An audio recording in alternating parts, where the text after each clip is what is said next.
2001-2 কথা বলছি, তখন বাংলাদেশ ব্যাংক থেকে ফিক্সড করে দেওয়া হতো যে আজ কাল থেকে মুদ্রা বিনিময় হার অর্থাৎ $1 জন্য তখন আমার মনে আছে খুব বেশি 33 কি 34 টাকা এইরকম যে ফিক্সড করে দেওয়া হতো। তা সেই অনুযায়ী চলতে হয়তো 1 মাস 2 মাস, তারপর বিশ্ব পরিস্থিতি বিবেচনায় রেখে বাংলাদেশ ব্যাংক পরে হয়তো আর একটু বাড়াতো, তো হয়তো 34 টাকা করছিল তখন, তো তারপরে হয়তো 35-36 এইভাবে চলতে থাকতো। অর্থাৎ বাংলাদেশ ব্যাংক সরাসরি নির্ধারণ করে দিত যে এখন এই দামে ডলারটা বিক্রি হবে বা ডলার টাকার বিনিময় হার এই হবে।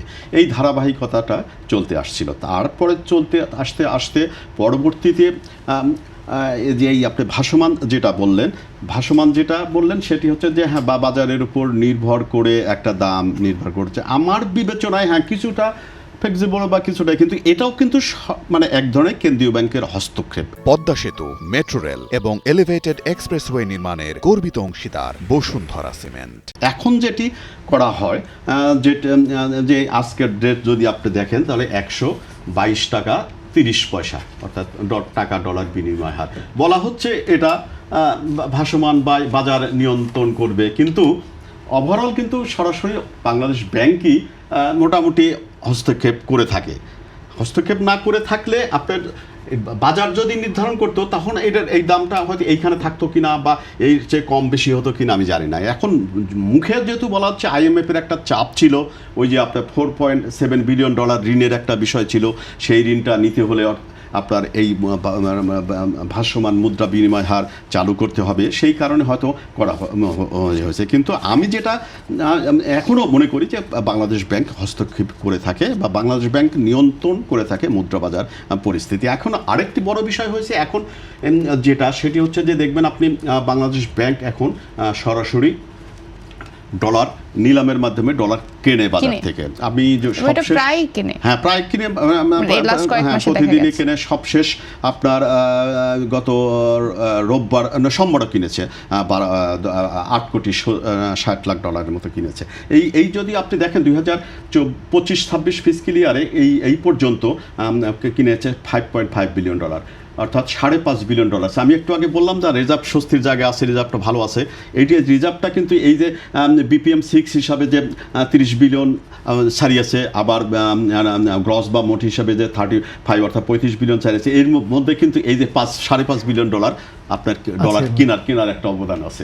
সেই কারণে যেটা আপনি প্রশ্ন যেটি করেছেন সেটি হচ্ছে যে হ্যাঁ বলছি আমরা ভাসমান মুদ্রা বিনিময় হার, কিন্তু এখনও কিন্তু সেটা। কিন্তু আমার প্রশ্ন শেষে ছিল যে দীর্ঘমেয়াদে কোন পথটা টেকসই? না অবশ্যই পথটা টেকসই ইন্টারন্যাশনাল বা আন্তর্জাতিক প্রেক্ষাপট যদি আপনি বিবেচনা করেন, তাহলে সব কিছুর দাম, যেহেতু আমরা মুক্ত বাজার অর্থনীতির কথা বলি, সেই সব কিছুর দাম বাজার নির্ধারণ করবে। অর্থাৎ বাজারে যদি বলে যে হ্যাঁ ডলারের দাম 130-35 টাকাও হতে পারে, সেটাই বাজার নির্ধারণ করবে, যেটা মানে নর্মাল প্র্যাকটিস হচ্ছে এটাই। আবার বাজার যখন দেখবেন আপনার ডলারের চাহিদা কম আছে, তখন ডলার দাম চলে আসতে পারে 100 টাকাতে চলে আসতে হবে।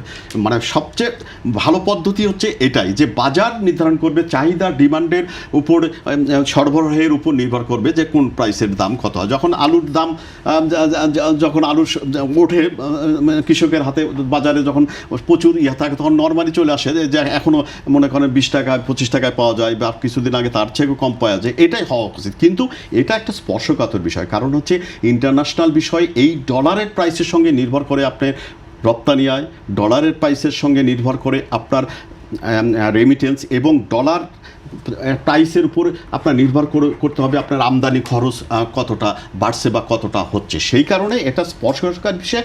এইখানে সব দেশের কেন্দ্রীয় ব্যাংক বা সেন্ট্রাল ব্যাংক এক ধরনের হস্তক্ষেপ করে থাকে, হয়তো একদম USA বা চায়নাতে বা অন্যান্য খুব যে বড় উন্নত দেশগুলোতে হয়তো করে না, কিন্তু আপনি দেখবেন অনেক সময় ছাড়ও বলতে পারবেন যে আপনার ইন্ডিয়াতেও কিন্তু ডলারের রেট ফ্লেক্সিবল, মানে উঠানো নামানো হয়। সেটার আন্তর্জাতিক হিসাবে একদম যে বাজারের উপর ছেড়ে দেওয়ার কথা থাকলেও, কিন্তু সব দেশই কখনো কখনো মানে যখন প্রয়োজন মনে করে তখন ইন্টারফেয়ার করে।